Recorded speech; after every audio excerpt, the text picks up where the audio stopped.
Good morning students, how are you all? I hope you all are doing great, healthy and safe. ये जो diagram आपको दिख रहा है ये बहुत ही कॉम्प्लिकेटेड आपको लग रहा होगा, आपको टफ़ लग रहा होगा, कठिन लग रहा होगा, लेकिन ये अगर आप स्टडी करेंगे केयरफुली, सावधानी से, तो ये आपको पता चलेगा कि कैसे फेजेस ऑफ मून होती हैं।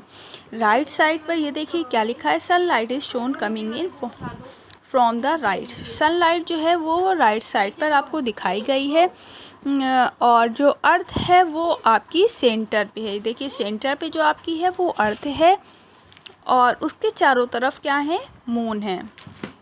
ठीक, the earth is at the centre of the diagram. The moon is shown at 8 key stages during its revolution around on the earth. Revolution किसे बोलते हैं?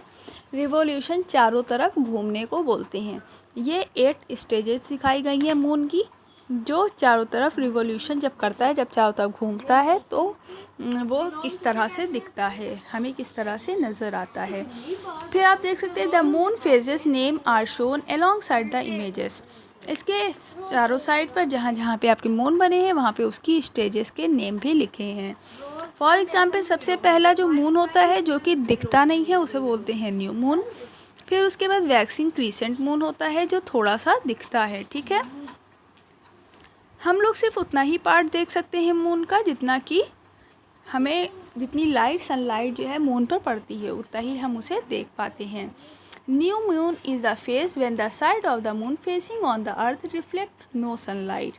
जब उसका मुंह जो होता है वो सनलाइट की तरफ नहीं होता है, अर्थ की तरफ होता है, तो हम लोग मून को नहीं देख पाते हैं। ठीक है, यहाँ पे नो मून देख सकते हैं, बिल्कुल ब्लैक कलर का दिख रहा है, वो पूरा मुंह उसका अर्थ की तरफ है, सनलाइट की तरफ नहीं है, इसलिए उसे लाइट नहीं मिलती है और वो हमें नहीं दिखता है। ठीक है, फिर आप देख सकते हैं crescent moon when a small portion of the moon can be seen. जब क्रीसेंट मून किसे कहते हैं? जब थोड़ा सा मून दिखता है, जिसे आप देख सकते हैं waxing crescent moon.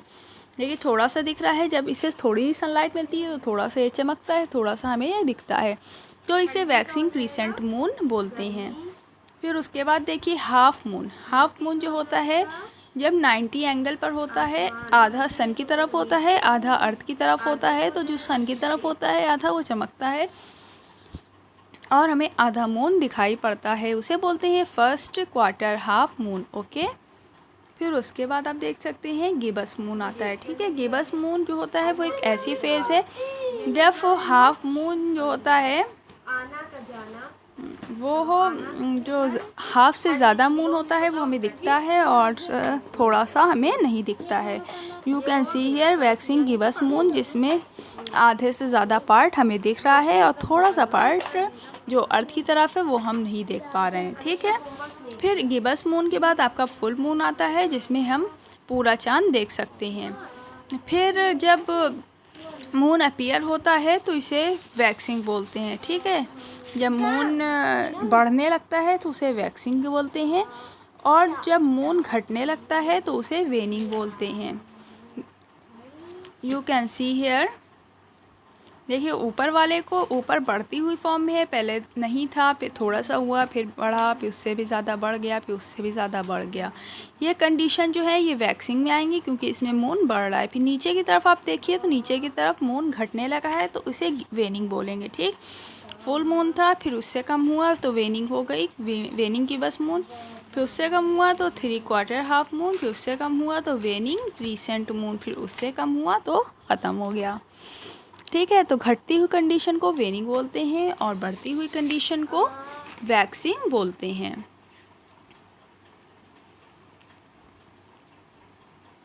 I hope you have clear all the things. The moon takes 27.3 days to complete one revolution around the earth। 27.3 days लगाता है, कंप्लीट करता